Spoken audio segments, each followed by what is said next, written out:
मंत्र बोल रहे हो, कोई गलती हो गई है, कोई बात नहीं। मंत्र बोलने में कोई त्रुटि हो गई है, कोई बात नहीं। चैनल को सब्सक्राइब करें। मंत्र बोलने में कुछ तकलीफ हो गई है, कोई बात नहीं। हम तो बाबा के भरोसे वीडियो को लाइक करें। तो बाबा के भरोसे चलते हैं। ये दुनिया वाले जलते हैं, ये दुनिया वाले जलते हैं, हम तो बाबा के भरोसे चलते हैं। देवघर वाले के भरोसे चलते हैं, काशी वाले के भरोसे चलते हैं, सीहोर वाले के भरोसे चलते हैं, हम तो बाबा के भरोसे चलते हैं। बीज तुमने बोया, टेढ़ा आड़ा कैसा भी गया, पर उसका जो पौधा है, उसका जो वृक्ष है, वो सामने प्रकट है।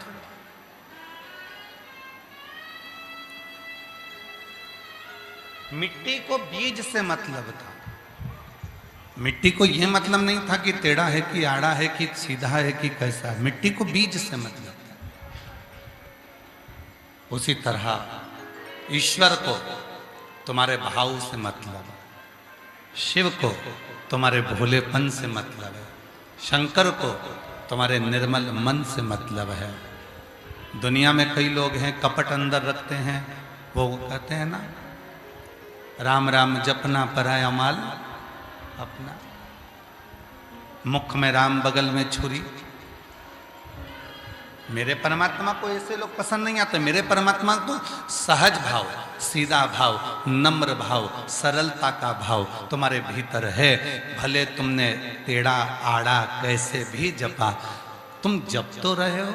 श्री शिवाय नमस्तुभ्यं, श्री शिवाय नमस्तुभ्यं, श्री शिवाय नमस्तुभ्यं, श्री शिवाय नमस्तुभ्यं। अब उस मंत्र को जपने में, स्मरण करने में तुमने जो भीतर की शक्ति लगाई है, वो शक्ति ही शिव तक पहुंचाता है।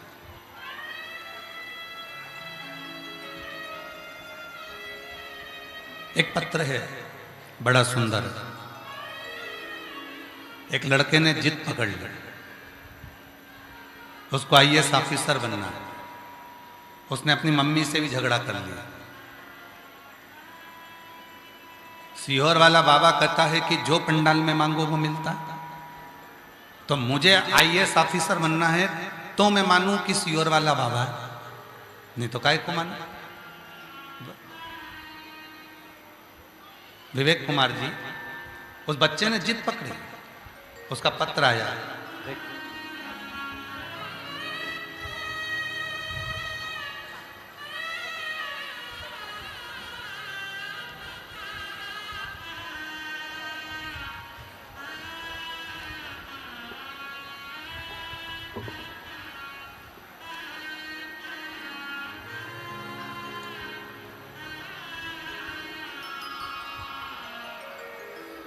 मेरा नाम मंजू देवी, पति श्री हरिलाल महतो, ग्राम जम्मू वाठाड़, ग्राम जम्मू वाठाड़, जिला धनबाद, झारखंड से। कहीं बैठे हों तो हाथ हिला सकती हैं, कहीं बैठे हों तो हाथ हिला सकती हैं।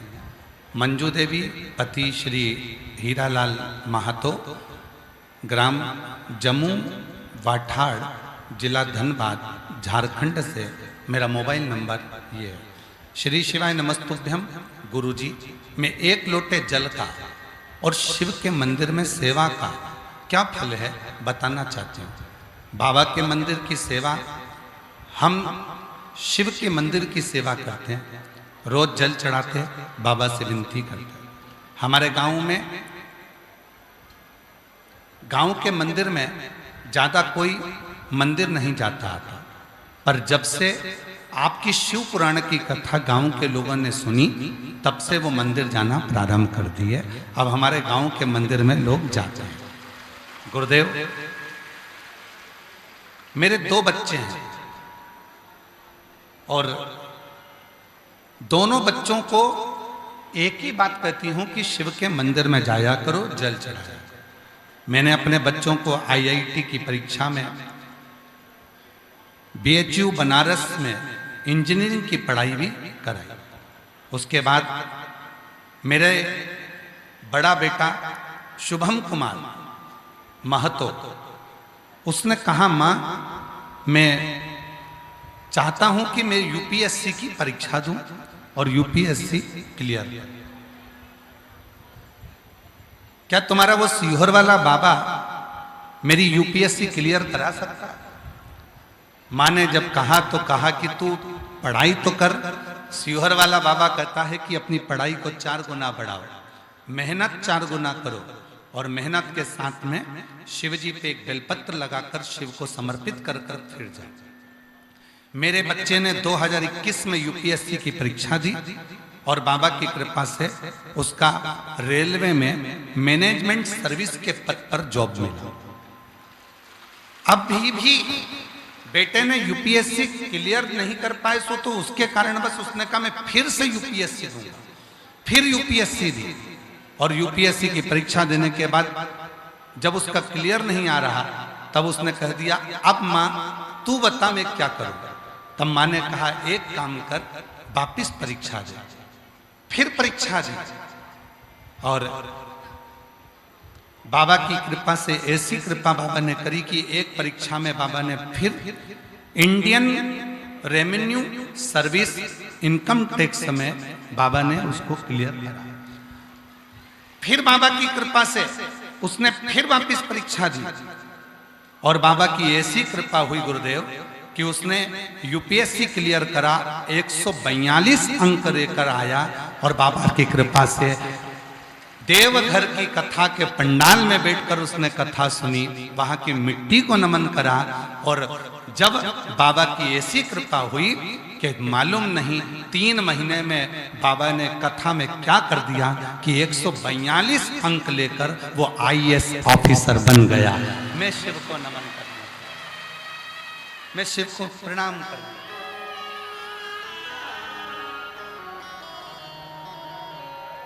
और तेरी कृपा बिना न हिले एक भी अणु, लेते श्वास तेरी कृपा से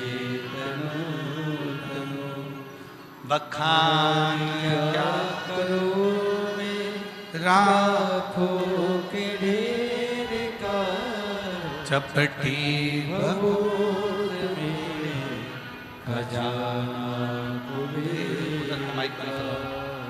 हे गंगाधार मुक्ति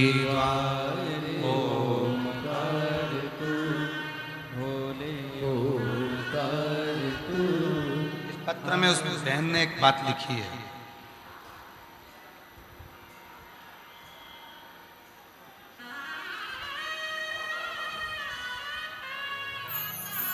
मैं आस्था चैनल वालों से कहूंगा इस पत्र की वो लाइन आप भी आस्था चैनल पर जरूर दिखा।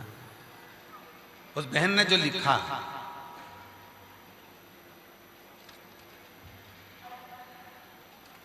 उस बहन ने लिखा देवघर की, उस बहन ने पत्र में जो लिखा है, देवघर की कथा पंडाल में, आप लोग LED पर पढ़ सकते बाबा के चैनल को बहन ने लिखा देवघर की कथा पंडाल में बैठकर सुने और प्रार्थना की। बाबा ने 2025 की परीक्षा में 142 रैंक दिलाकर बाबा ने मेरे बेटे को IAS बना दिया। मेरे शिव की कृपा से ये करुणा की, ये उदारता। और नीचे एक लाइन बड़ी सुंदर है, लुटा दिया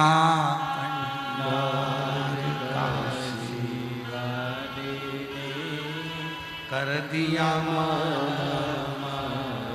काशी वाले जो जैसी भावना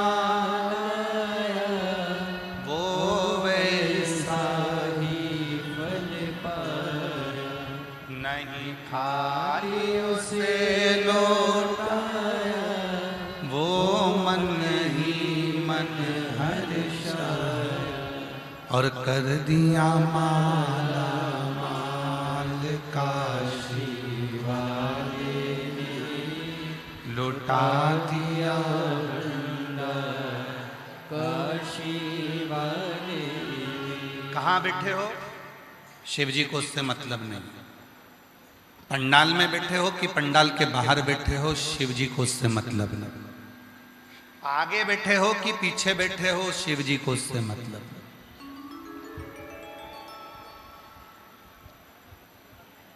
पंडाल में बैठकर सुन रहे हो, टीवी पर सुन रहे हो, मोबाइल पर सुन रहे हो, कथा कहां बैठकर श्रवण कर रहे हो, शिव जी को उससे मतलब।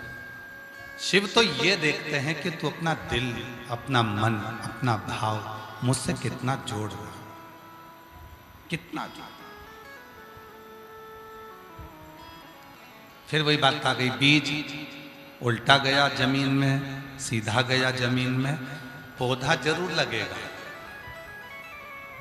जो शिव महापुराण की कथा में आया है, जैसे बीज जमीन में गया तो पौधा जरूर लगेगा, उसी तरह शिव महापुराण की कथा में आने वाले की झोली मेरा भोलेनाथ जरूर भरेगा। ये निश्चित, ये निश्चित। कहां बैठे हो उससे मतलब नहीं, आप कहां बैठ रहे हो, कहां बैठकर कथा सुन रहे हो, कहां बैठे हो, आगे बैठे हो, पीछे बैठे हो, दाएं बैठे हो, बाएं बैठे हो, उसको मतलब नहीं। उसको तो मतलब है तुम बैठकर मेरा गुणगान कर, मेरा।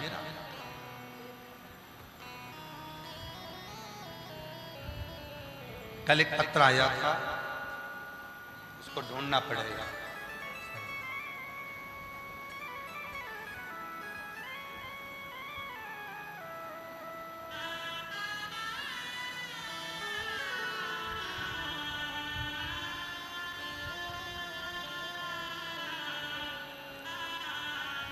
उस पत्र में एक किसी भाई ने लिखा था कि मैं बाबा की कृपा से खूब उन्नति कर रहा हूं, आगे बढ़ रहा हूं, पर दुनिया के लोग, परिवार के लोग और भी मिलने वाले लोग मुझसे भी ईर्ष्या करने लगे। कोई मेरे ऊपर टोना करवाता है, कोई मुझे गाली देता है, कोई मुझे अपशब्द कहता है, कोई मुझे बद्दुआ देता है, कोई मुझे श्राप देता है, कोई मुझे कुछ कहता है। गुरुजी, उसने पत्र में लिखा था कि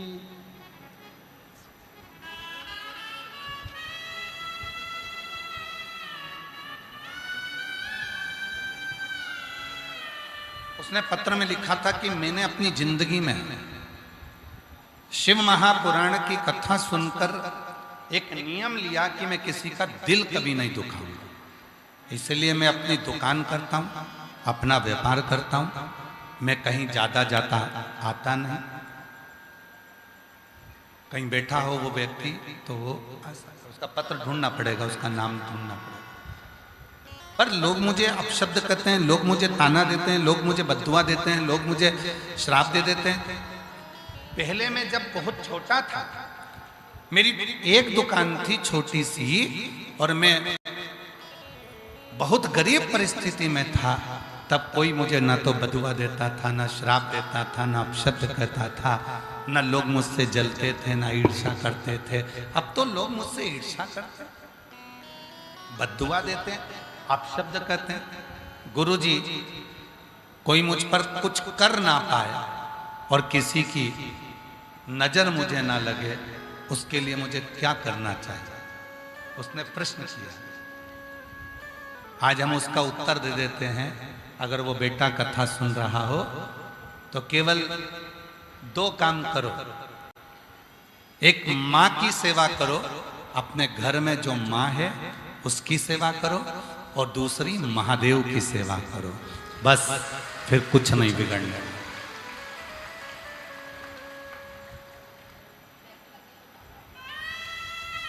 एक माँ की सेवा करो, अपने घर में जो बुजुर्ग माँ है उसकी सेवा करो, और दूसरा महादेव की सेवा करो। ये 2 ऐसे हैं जो आपको कभी जिंदगी में ना नजर लगने देंगे, ना कोई टोना होने देंगे, ना कोई टोटका होने देंगे, ना किसी की बद्दुआ लगने देंगे, ना किसी का श्राप लगने देंगे, और ना किसी की बुरी दृष्टि लगने देंगे। एक माँ, एक महादेव। दो है।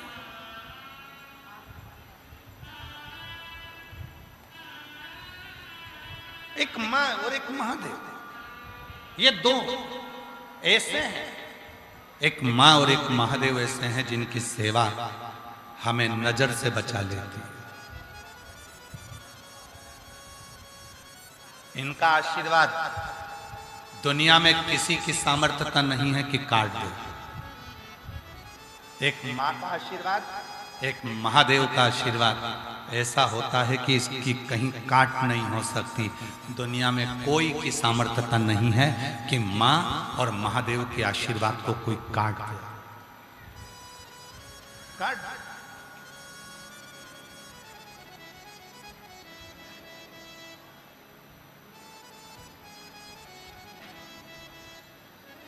किसी की नजर लगती है तो क्या करते हैं? महादेव के जो भक्त होते हैं नजर कैसे उतारते हैं? शिव जी के मंदिर में जाकर जल चढ़ा देते हैं। जल को लाकर अपने बेटे पे ही स्मरण कर घुमाकर वही जल बेटे के ऊपर छीट देते हैं।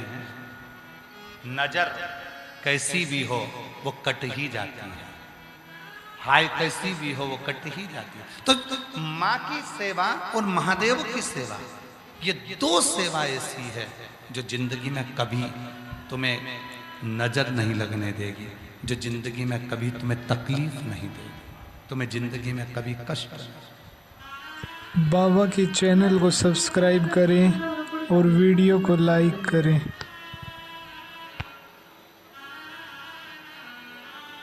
कर सेवा तू लगन लगाकर, मन में सच्चा भाव जगाकर, और ही की आंखें खोलो रे, अब भोले के भोलो। ही की आंखें खोलो रे, अब भोले के भोलो रे। बस 2 सेवा करना। घर में बुजुर्ग माँ है उसको प्रणाम करो, घर में बुजुर्ग माँ है उसकी सेवा कर लो, घर में बुजुर्ग पिता है उसकी सेवा कर लो, घर में बुजुर्ग पिता है उसकी आदर कर लो, और एक मेरे महादेव की सेवा, मेरे शिव की सेवा। बहुत है, बहुत।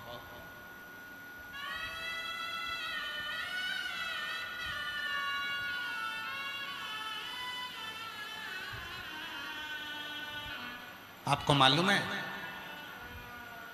घर में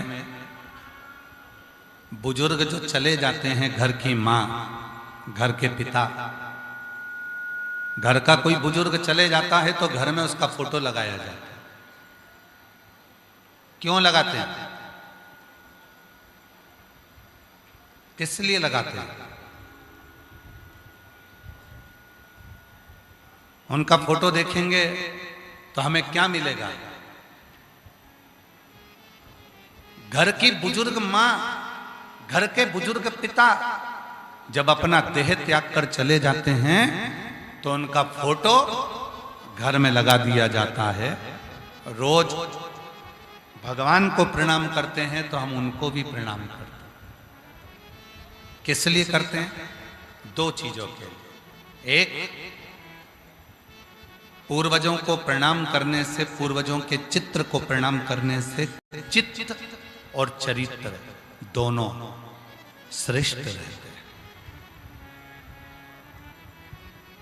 अपने पितरों को, अपने पूर्वजों को, अपने गए हुए उन जीवों को प्रणाम करने से चित्त और चरित्र ये दोनों श्रेष्ठ है।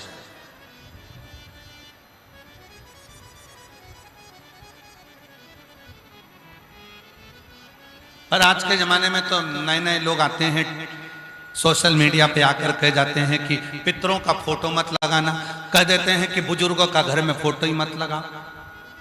और हम तो यहाँ तक कहते हैं, जो तुमसे कह देना, कहीं का महाराज तुमसे कह दे कि अपने पितरों का, अपने पूर्वजों का फोटो मत लगा, वही महाराज अपना खुद का फोटो लगवा देता है तुम्हारे घर में कि हमारा लगाओ पर अपने पूर्वजों का मत लगाओ, हमें पूजो पर अपने पूर्वजों को मत पूजो, हमारी पूजन करो पर अपने पितरों की पूजन मत करो। आज के जमाने में लोग इतना डरा देते हैं कि पितरों का फोटो यहां मत लगाओ, पितरों का फोटो वहां मत लगाओ, पितरों का फोटो यहां मत लगाओ, अपने माता पिता का फोटो यहां मत लगाओ, अपने माता पिता का फोटो वहां मत लगाओ। भ्रम में डाल देते हैं।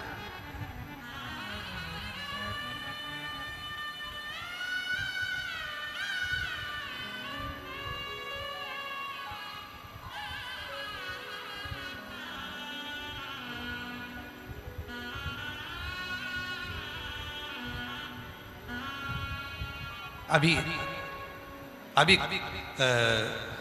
रांची आने से पहले, विवेक जी, रांची आने से पहले सीहोर में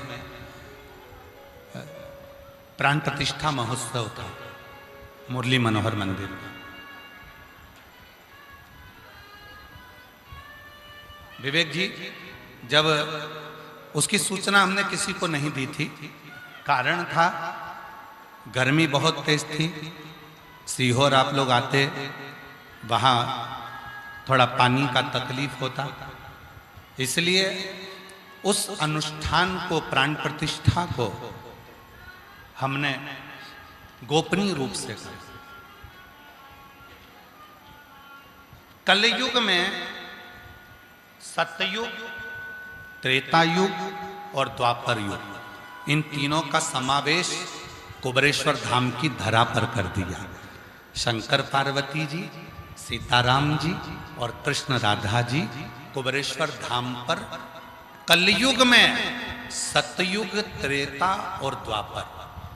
अब कई लोगों ने कहा, क्यों गुरुजी आपने एक ही मंदिर में शंकर पार्वती को विराजमान करा, एक ही मंदिर में सीताराम जी को विराजमान करा, एक ही मंदिर में कृष्ण राधा को विराजमान करा, ऐसा क्यों? हमने कहा, पूरी शिव महापुराण को पढ़ा, स्कंद पुराण को पढ़ा, कूर्म पुराण को पढ़ा, विष्णु पुराण को पढ़ा, 18 पुराणों को पढ़कर देख लिया। सभी पुराणों में एक ही चीज मिली कि भगवान नारायण के दिल में अगर कोई बसते हैं तो शिव बसते हैं, और शिव के दिल में अगर कोई बसते हैं तो नारायण बसते हैं। शिव जी को प्रेम है राम और भगवान कृष्ण से, और राम और भगवान कृष्ण को प्रेम है भगवान शिव से। इसलिए सतयुग, त्रेता और द्वापर का समावेश कलयुग में कुबेरेश्वर धाम पर कर दिया, जिससे सारे शिव भक्त मुरली मनोहर मंदिर का जब दर्शन करने आए तो उनको सतयुग, त्रेता और द्वापर का दर्शन कलयुग में जब एक जगह पर, एक ही मंदिर में होगा तो उनकी जिंदगी सार्थक हो जाए, उनकी जिंदगी का सारा दुख मिट जाए। अब विवेक जी, बात यहां अड़ी कि यज्ञ चालू हुआ,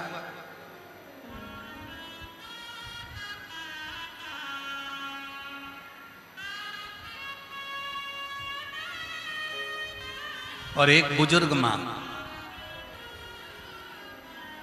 पति नहीं था, प्राण छोड़ चुका था, बुजुर्ग,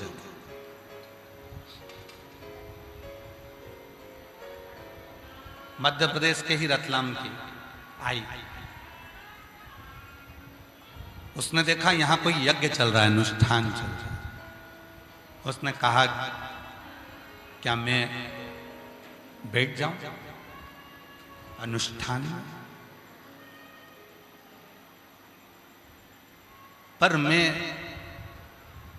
विधवा हूं, विधव्य हूं, अब उसकी बात सुनकर हमको पहले तो बहुत ऐसा लगा कि उसने कहा कि मैं विधवा हूं, पर तुमरुका जी ने चंचुला देवी का पति प्रेत योनि में पड़ गया। चंचुला देवी का पति प्रेत योनि में चले गया। चंचुला देवी वेधव्य हो गई, विधवा हो गई। और वेधव्य होने के बाद चंचुला देवी मां जगत जननी जगदम्बा अंबा पार्वती के सामने जब पहुंची, उनकी सहेली बन गई। अब जरा विचार करिएगा, अपनी बुद्धि में लीजिएगा, विवेक में लीजिएगा। चंचुला देवी वेधव्य है। चंचुला देवी जिसका पति मर चुका है, प्रेत योनि में जा चुका है, वो चंचुला वेधव्य है, विधवा है। और पार्वती जी की सहेली बन जाती है। कैलाश पर जाकर मां पार्वती जी की सखी बन जाती है। बुद्धि में आया। चंचुला देवी, आज शायद ये कथा बहुत सारे लोगों को पेट दर्द करा दे। आज की ये कथा ना जाने कितने लोगों को काली मिर्च लगा सकती है। चंचुला देवी प्राण त्यागने के, चंचुला देवी प्राण त्याग कर भगवान शिव के धाम में मां जगत जननी जगदम्बा अंबा पार्वती जी की सहेली बन जाती है। पार्वती जी के सामने चंचुला देवी हाथ जोड़कर खड़ी थी कि मेरा पति मर चुका है, मैं विधवा हूं, मैं वेधव्य हूं। इतने में स्वयं पार्वती जी ने जो शब्द कहा, शायद संपूर्ण पृथ्वी पर इस शब्द का स्मरण होना चाहिए। पार्वती जी ने कहा, चंचुला तू कहती है कि मेरा पति मर गया, मैं विधवा हो गई, मैं वेधव्य हो गई। पार्वती जी कहती हैं, सुन चंचुला, अमरनाथ की गुफा में भगवान शंकर ने जब मुझे अमर कथा सुनाई थी, उस अमर कथा में एक अमर कथा ये भी थी कि क्या कोई स्त्री विधवा होती है? क्या कोई स्त्री विधवा होती है? अमरनाथ की गुफा में जब भगवान शंकर से मैंने अमर कथा सुनी थी, तब उस अमर कथा में भगवान शंकर ने कहा था, पार्वती, जो संसार में पुरुष होता है, जिसके साथ में स्त्री का विवाह होता है, वो पुरुष के मरने के बाद स्त्री को लगता है कि मैं विधवा हो गई, पर सत्य मायने में ये संबंध तो संसार का है। पार्वती, एक संबंध जब नारी या कोई पुरुष, कोई बेटी, कोई बेटा पृथ्वी पर जन्म लेता है, परमात्मा उसको पृथ्वी पर भेजता है, तब एक संबंध उसका परमात्मा से जुड़ जाता है। और वो उस प्राणपति परमेश्वर की, परमात्मा की, जिसको कहते हैं पशुपति नाथ, जिसको कहते हैं द्वारिका नाथ, जिसको कहते हैं जगन्नाथ, जिसको कहते हैं केदारनाथ, जिसको कहते हैं अमरनाथ, वो नाथ की, वो पति की पत्नी बनकर वो पहले से ही जन्म ले चुकी थी, इसलिए वो विधवा नहीं, वो सौभाग्यवती ही कहलाए। उसकी वेधव्यता। कई माताएं कहती हैं कि गुरुजी, हम क्या शिव जी का, शिवलिंग का पूजन कर सकते हैं, हम क्या जल चढ़ा सकते हैं, हम क्या पशुपति व्रत कर सकते हैं, हम क्या भगवान की साधना कर सकते हैं। हमने पूछा क्यों? पति नहीं तो शिव कथा कह रही है, भगवान शंकर का चरित्र कह रहा है। ये जो संबंध जुड़ा मृत्यु लोक में आने के बाद, तुम किसी की पत्नी बनी, वो कोई तुम्हारा पति बना, ये संबंध तो संसार का है, पर ये आत्मा, गीता में कहते हैं भगवान, इस आत्मा को ना शस्त्र काट सकता है, ना अग्नि जला सकती है, ना जल गीला कर सकता है, ना वायु सुखा सकती है। ये आत्मा जो अजर अमर है, उस अमरनाथ की गुफा में शिव कहते हैं, इस आत्मा का विवाह तो परमात्मा के साथ कब का हो गया, और ये अजर अमर हो चुकी है। अब ये यहाँ के रीति से भले कुछ भी हो सकता है, पर वहां की रीति से तो ये सौभाग्यवती है।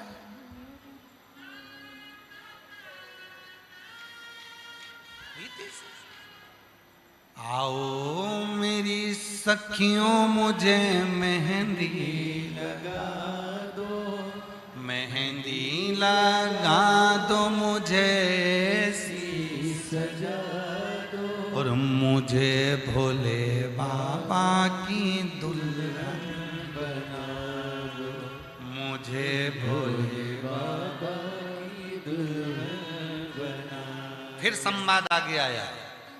संसार में एक व्रत ऐसा होता है जो मरने तक नहीं छूटता, मृत्यु की सैया तक नहीं छूटता। वो व्रत केवल एक ही होता।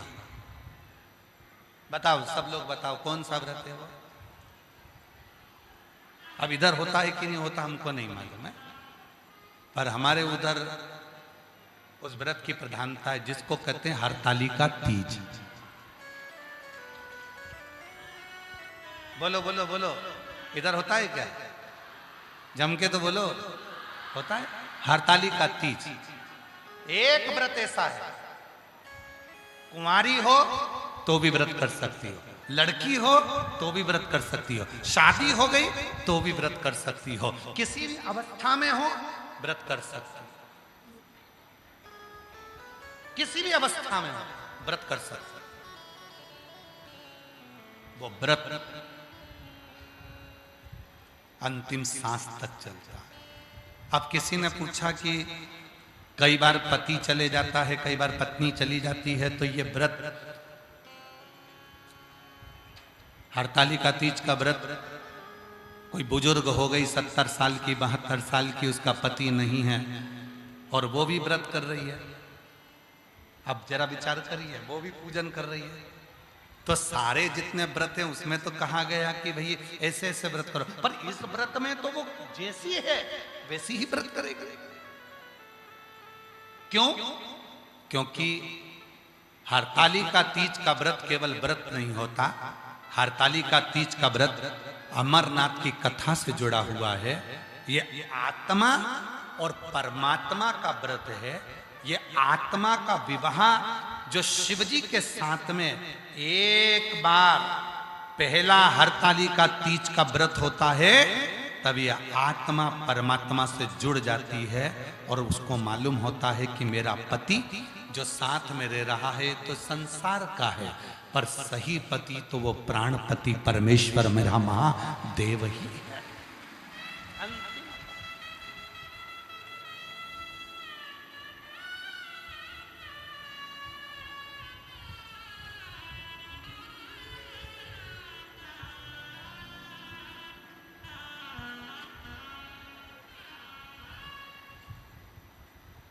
अब किसी ने कहा कि गुरुजी चंचूला देवी का चरित्र, बहुत सावधानी से सुनना कथा को। चंचूला देवी का चरित्र, चंचूला का पति क्या बना मरने के बाद?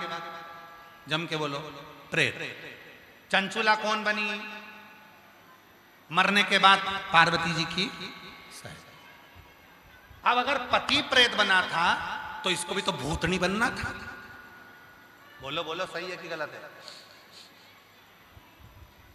अगर पति प्रेत बना था तो इसको भी प्रेत नहीं बनना था, क्योंकि हमने तो लोगों के मुख से सुना है, कई लोग बोलते हैं कि पति अगर वो भूत बना तो पत्नी भूतनी बनी।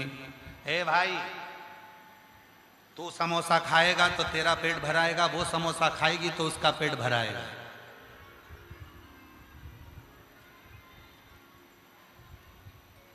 तू कर्म करेगा तो उसका फल तुझे भोगना है, वो कर्म करेगी तो उसका फल उसको भोगना है। कबीरा बाबा कहते हैं, गुरु की करनी गुरु भरेगा, चेला की करनी चेला, उड़ जाएगा हंस अकेला। अपना अपना कर्म भोगना।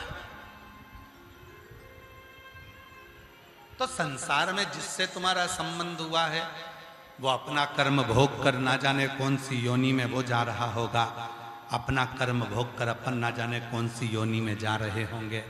सब अपने अपने कर्म का भोग भोग रहे होंगे। शिव कथा कहती है, इसीलिए संसार के जितने संबंध और रिश्ते हैं ये तो सब आज कल परसों कभी छूट जाएंगे। एक संबंध ऐसा है शिव जी को जल चढ़ाने का, जो आत्मा और परमात्मा का संबंध है। ये संबंध अजर और अमर है, ये कभी नहीं छूटता। आज फिर जन्म लेगा, फिर कल लेगा, फिर। इसीलिए स्मरण रहे। सत्संग ने मेरी बात चलाई, सतगुरु ने मेरी कीनी रे सगाई, और गुरु को बुला के मेरी डोली सजवा दो। गुरु को बुला के मेरी डोली सजवा दो, मुझे भोले बाबा की दुल्हन बना दो, मुझे भोले बाबा की दुल्हन। सत्संग ने मेरी बात चली। सत्संग में आज व्यक्ति को समझ में आ गया। व्यक्ति को क्या समझ में आ गया कि कैसी भी अवस्था, ये आत्मा परमात्मा की है। दिखने वाला शरीर विधवा हो सकता है, बेदव्य हो सकता है, पर ये आत्मा कभी विधवा नहीं हुई, क्योंकि ये आत्मा उस परमात्मा की है, उसका पति मौजूद है, इसलिए वो कभी बेधव्य नहीं मानती। वो सुहागवती है, वो अखंड सौभाग्यवती है, वो अखंडता धारण कर रही है। कोई तुमसे कह दे ये वाली पूजन में तुमको नहीं बैठना है, उससे पूछना क्यों नहीं बैठना है। कोई तुमसे कहते शंकर जी का अभिषेक करने तुम नहीं बैठ सकती, उससे पूछना क्यों नहीं बैठ सकती। वो बोले कि नहीं तुम ऐसी हो, तुम्हारा पति नहीं है, तो उसको कहना एक पति है मेरा और वो परमात्मा है। जब मैं जन्म ली थी उस परमात्मा से संबंध जुड़ गया था। यह आत्मा अजर और अमर है, यह आत्मा परमात्मा की है, ना ये जली है ना मिटी है और ना कभी मिट सकती है। इसलिए अमरनाथ की कथा में, अमर कथा में एक अमर कथा इस आत्मा की भी पार्वती को शिव जी ने सुनाई है कि इसका पति जीवन भर रहता है और वो स्वयं देवादिदेव महादेव रहते हैं, शंकर रहते हैं।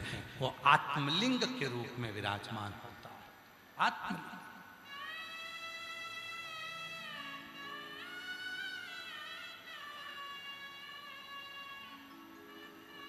करो सेवा शिव की, भगवान शंकर की आराधना, भगवान शंकर की सेवा। इसीलिए शिव महापुराण की कथा कहती है मंत्र जपने में ये मत सोचना कि मैं कहां बैठी हूं, मंत्र जपने में ये मत सोचना कि मैं कहां हूं। मंत्र जपना है, उल्टा जपो, सुल्टा जपो, सीधा जपो, आड़ा जपो, टेढ़ा जपो, जैसा जपना जपो। श्री शिवाय नमस्तुभ्यम जपो।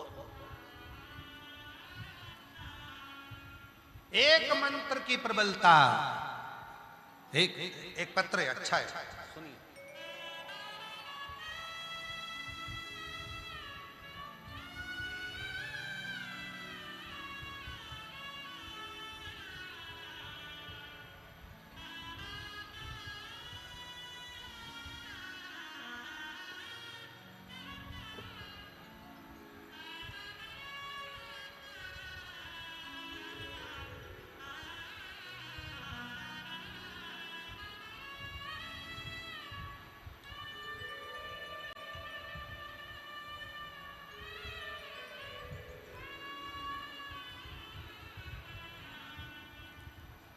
मेरा नाम भानु देवी, उम्र 75 वर्ष।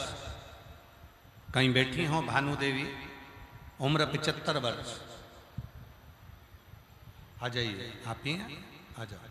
एक बार वापिस हाथ हिला तो आ जाओ, आ जाइए। मेरा नाम भानु देवी, उम्र 75 वर्ष, रांची की रहने वाली हूँ। मेरा मोबाइल नंबर ये। एक लोटे जल का मैं क्या गुणगान करूं गुरुदेव। जनवरी 2023 को मेरी तबीयत अचानक खराब हो गई। जांच करने पर पता चला कि मेरे बच्चा दानी में 4 स्टेज का कैंसर है। हम सब डर गए। कोई कहता मुंबई ले जाओ, कोई कहता चेन्नई ले जाओ, जहां जहां सुनते। तब हम सुकुरहुटू में कैंसर अस्पताल में तुरंत गए। बेटे बहू मुझे वहां लेकर गए। वहां डॉक्टर ने कहा कि 25 रेडिएशन, 4 कीमोथेरेपी, 4 रेडिएशन बच्चेदानी के अंदर होंगे। पर डॉक्टर ने साथ में एक और चीज कह दी कि 4th स्टेज का कैंसर है, बचना मुश्किल है, बचना मुश्किल है।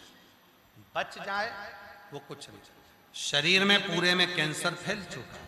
बचेगी तो मुश्किल है 1 महीना 15 दिन 20 दिन, बस इतना, इससे ज्यादा। एक दिन पड़ोसन को मालूम पड़ा, वो देखने के लिए आए और उसने कह दिया आस्था चैनल पर सीहोर वाला बाबा कथा करते हैं, उसमें अपने रुद्राक्ष के जल की महत्व बताते हैं। हमारे पास रुद्राक्ष नहीं था, पड़ोसी ने हमें रुद्राक्ष जल लाकर देना प्रारंभ करा। मेरे पति सुरेंद्र सिंह हर दिन मंदिर जाते, उस जल को बाबा को चढ़ाते और बेलपत्री और जल लाकर देते। हर दिन उस जल का आचमन करती। शिव जी की कृपा से हमने डॉक्टर से कहा, डॉक्टर तुम अपना काम करो, हमें विश्वास है 1 महीना तो नहीं पर मेरा बाबा मुझे सुरक्षित रखेगा। रेडिएशन भी लिए। आप कहते हो कि डॉक्टर शंकर का रूप है, जैसा डॉक्टर कहे वैसा करना। हमने जैसा डॉक्टर ने कहा वैसा करा और साथ में सीहोर के रुद्राक्ष का पानी शिव को चढ़ाकर उसको पीना चालू करा। डॉक्टर ने तो केवल 1 महीना दिया था, आज बाबा की कृपा से 2026 में भी जीवित बैठी हूं, ये बाबा की कृपा है। ये शिव गुरुदेव। डॉक्टर भी आश्चर्य में पड़ गए कि तुम्हारी पूरी की पूरी रिपोर्ट नील कैसे आ गई।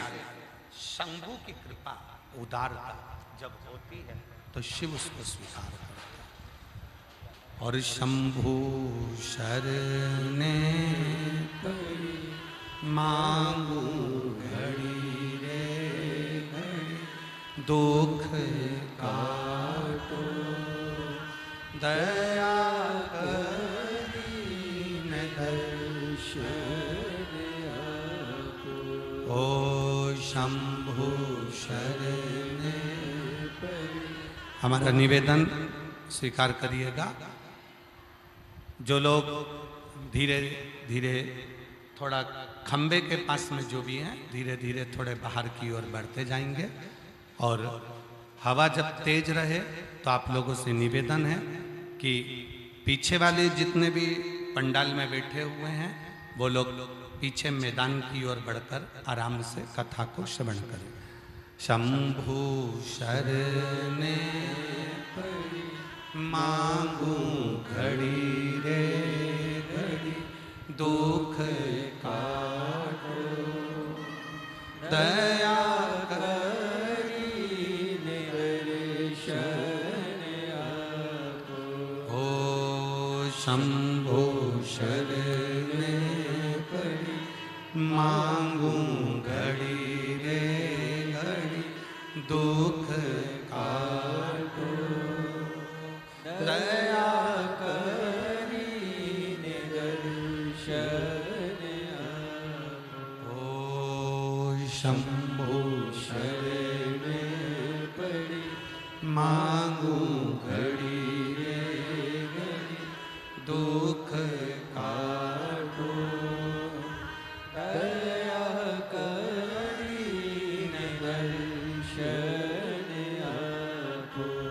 ओ शंभु शरणे पड़ी, मांगू घड़ी रे घड़ी, दुख काटो दया करीन दर्शन आपो। शंभु शरणे पड़ी, मांगू घड़ी। शिव कृपा से आप ही को बाबा ने कृपा करी और 4th स्टेज का कैंसर होकर भी शिव जी ने करुणा कर कर स्वस्थ कर कर भेजा। एक बार जोरदार ताली बजाकर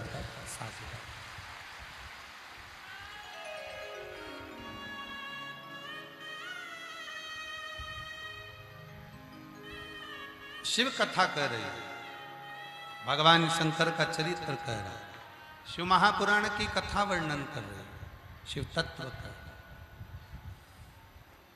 जो जैसी भावना वो वैसा ही फल पाया, नहीं खा। बाबा के चैनल को सब्सक्राइब करें और वीडियो को लाइक करें सभी। और कर दिया माला माल का काशी वाले ने लुटा दिया भंडार काशी वाले ने ओ लुटा दिया भंडार काशी वाले ने कर दिया माला माल काशी वाले ने। तो शिव कथा कर भगवान शंकर का चरित्र कर शिव महापुराण की कथा कर।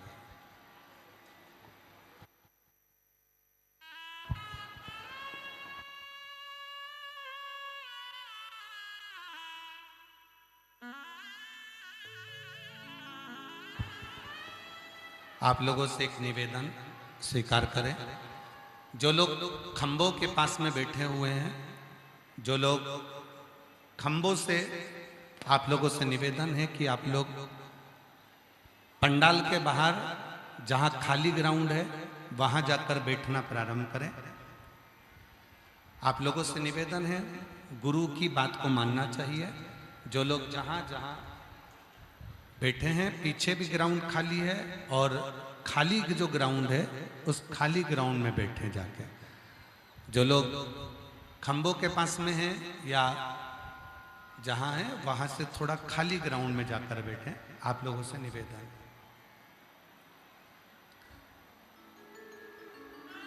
शंभु शरणे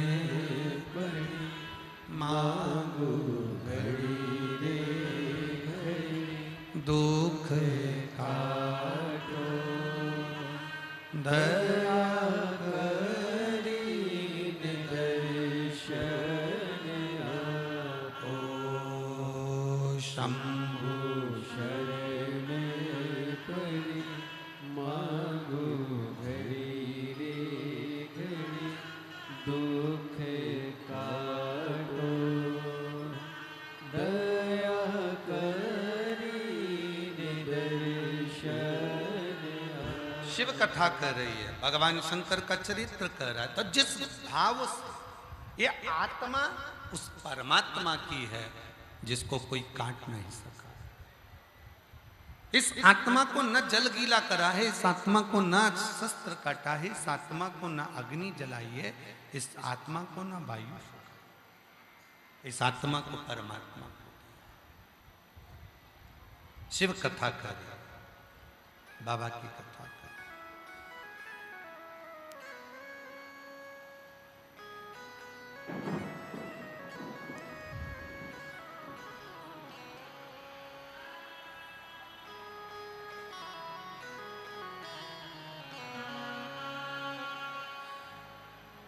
पर्वत से भोले नीचे उतर आओ, पर्वत से भोले बाबा नीचे उतर आओ, पर्वत से भोले बाबा नीचे उतर आओ, पर्वत से भोले बाबा नीचे उतर आओ। ओ देर ना लगाओ भोला, देर ना लगाओ,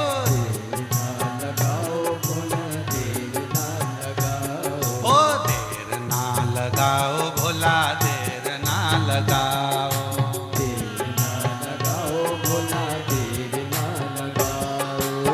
पर्वत से भोले बाबा नीचे उतर आओ, पर्वत से भोले बाबा नीचे उतर आओ, ओ पर्वत से भोले बाबा नीचे उतर आओ, पर्वत से भोले बाबा नीचे उतर आओ। ओ देर ना लगाओ भोला, देर ना लगाओ,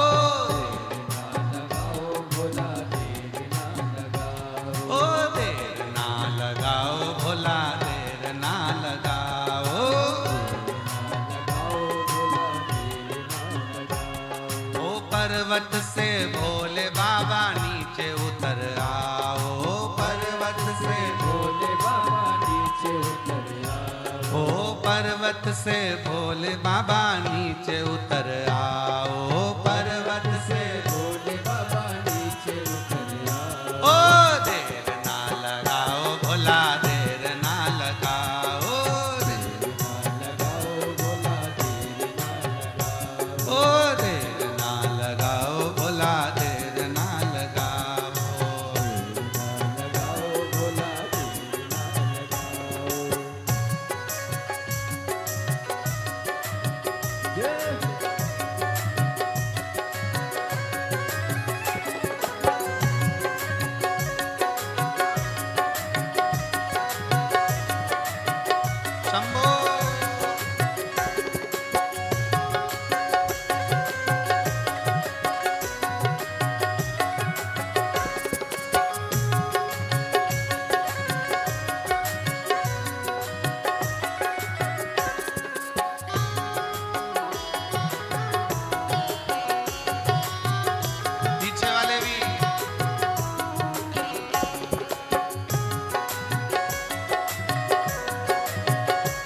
गंगा जल बुलाया।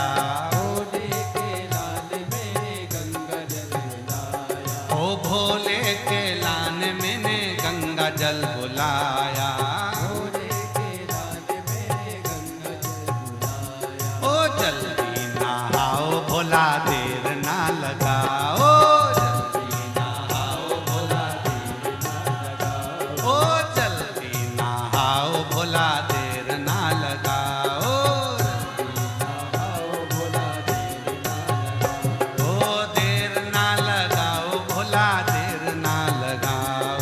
देर ना लगाओ भोला देर ना लगाओ। ओ देर ना लगाओ भोला देर ना लगाओ। देर ना लगाओ भोला देर ना लगाओ। ओ पर्वत से भोले बाबा नीचे चले आओ। से भोले बाबा नीचे चले आओ। ओ पर्वत से भोले बाबा नीचे चले आओ। से भोले बाबा नीचे चले आओ।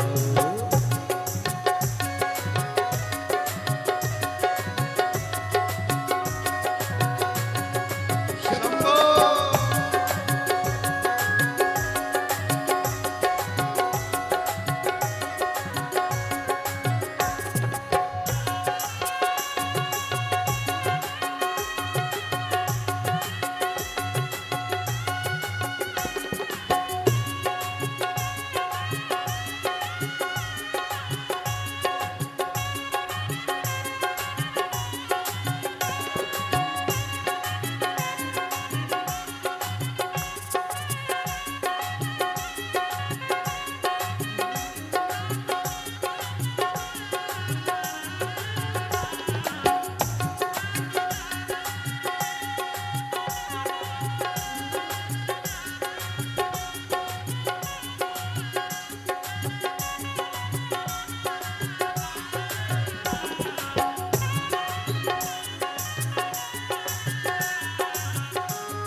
दोनों हाथों से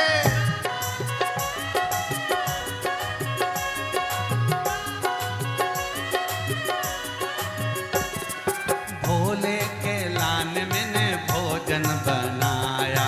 भोले के लाल मैंने भोजन बनाया। ओ भोले के लान मैंने भोजन बनाया। भोले के लाल मैंने भोजन बनाया। ओ जल्दी से खाओ भोला देर ना लगाओ। जल्दी से खाओ भोला देर ना लगाओ। ओ जल्दी से खाओ भोला देर ना लगाओ। से खाओ भोला देर ना लगाओ। ओ देर ना लगाओ भोला देर ना लगाओ। देर ना लगाओ भोला देर ना लगाओ। ओ देर ना लगाओ भोला देर ना लगाओ। देर ना लगाओ भोला देर ना लगाओ। ओ पर्वत से भोले बाबा नीचे उतर आओ। से भोले बाबा नीचे उतर आओ। पर्वत से भोले बाबा नीचे उतर आओ। पर्वत से भोले बाबा नीचे उतर आओ। ओ पर्वत से भोले बाबा नीचे उतर आओ। पर्वत से भोले बाबा नीचे उतर आओ। बाबा देर ना लगाओ भोला देर ना लगाओ। ओ देर ना लगाओ भोला देर ना लगाओ। शंभो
के लान मैंने सेजवा बिछाया, भोले के लान में सेजवा बिछाया, ओ भोले के लान मैंने सेजवा बिछाया, भोले के लान में सेजवा बिछाया। ओ जल्दी से आओ बाबा देर ना लगाओ, जल्दी से आओ बाबा देर ना लगाओ, ओ जल्दी सो जाओ बाबा देर ना लगाओ, जल्दी सो जाओ बाबा देर ना लगाओ, ओ देर ना लगाओ भोला देर ना लगाओ, देर ना लगाओ भोला देर ना लगाओ, ओ देर ना लगाओ भोला देर ना लगाओ, देर ना लगाओ भोला देर ना लगाओ। पर्वत से भोले बाबा नीचे चले आओ, ओ पर्वत से भोले बाबा नीचे चले आओ, ओ देर ना लगाओ भोला देर ना लगाओ, ओ देर ना लगाओ भोला देर ना लगाओ, पर्वत से भोले बाबा नीचे चले आओ, ओ पर्वत से भोले बाबा नीचे चले आओ, भोला देर ना लगाओ बाबा देर ना लगाओ, बाबा देर ना लगाओ भोला देर ना लगाओ, दोनों हाथों से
भोले के लान मैंने तांबुल बुलाया, भोले के लाल में तांबुल बुलाया, ओ भोले के लान मैंने बीड़ा लगाया, भोले के लाल में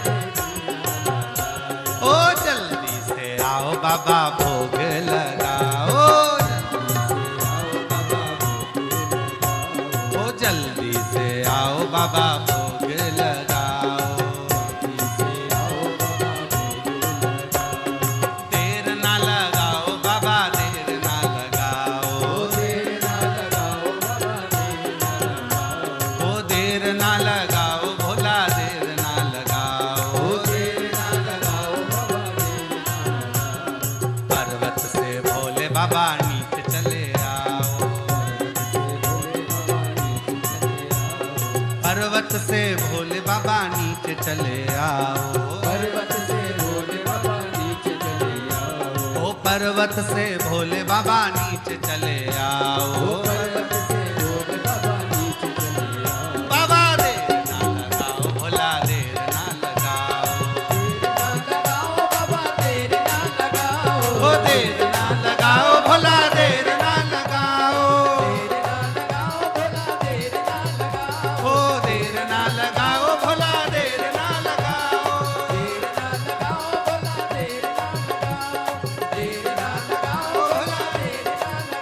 ओ देर ना लगाओ भोला पार पर्वत से भोले बाबा नीचे चले आओ, पर्वत से बोलो बोलो बोलो, बाबा नीचे चले आओ, ओ पर्वत से भोले बाबा नीचे उतर आओ, पर्वत से भोले बाबा बाबा नीचे उतर आओ। ओ देर ना लगाओ भोला, देर ना लगाओ। लगाओ भोला देर ना लगाओ। ओ देर ना लगाओ भोला, देर ना लगाओ। लगाओ भोला देर ना लगाओ। ओ देर ना लगाओ भोला, देर ना लगाओ। देर ना लगाओ भोला देर ना लगाओ। हमने झारखंड को नृत्य कैसा है, झारखंड का नृत्य कैसा है? देर ना लगाओ भोला, देर ना लगाओ। देर ना लगाओ भोला देर ना लगाओ। ओ देर ना लगाओ भोला, देर ना लगाओ। देर ना लगाओ भोला देर ना लगाओ। पर्वत से भोले बाबा नीचे उतर आओ। पर्वत से भोले बाबा नीचे उतर आओ। ओ पर्वत से भोले बाबा नीचे उतर आओ। पर्वत से भोले बाबा नीचे उतर आओ। बोला देर ना लगाओ बाबा, देर ना लगाओ। देर ना लगाओ भोला देर ना लगाओ। ओ देर ना लगाओ भोला, देर ना लगाओ। ओ देर ना लगाओ भोला देर ना आर्य हार। पर्वत से भोले पर्वत से। भोले बाबा नीचे उतर आओ। अब आप लोगों को गाना है, हमें सुनना है। देर ना लगा, देर ना लगाओ भोला, देर ना लगाओ। देर ना लगाओ भोला देर ना लगाओ। पर्वत से, पर्वत से। ओ देर ना लगाओ भोला,